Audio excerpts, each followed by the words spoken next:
দেশকে সত্যিকারের সোনার বাংলা গড়তে নোয়াখালীর মতো অন্যান্য এলাকার মানুষ নিজ এলাকার উন্নয়নে এগিয়ে আসবে বলে প্রত্যাশা করেছেন রাষ্ট্রপতি মোহাম্মদ আব্দুল হামিদ।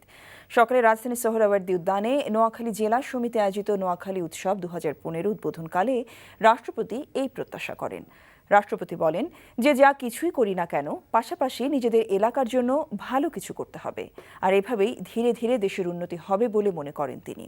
উপস্থিত বিশিষ্টজনদের উদ্দেশ্যে রাষ্ট্রপতি নিজ নিজ এলাকায় একটি করে শিল্প প্রতিষ্ঠান গড়ে তোলার তাগিদ দিয়ে বলেন, এতে নোয়াখালী শিল্প শহরে পরিণত হবে। সেই সাথে নোয়াখালীকে একটি বিশেষ অর্থনৈতিক অঞ্চল গড়ার উদ্যোগ নেওয়ার আহ্বান জানিয়ে রাষ্ট্রপতি বলেন, এ ব্যাপারে সরকার সার্বিক সহযোগিতা করবে।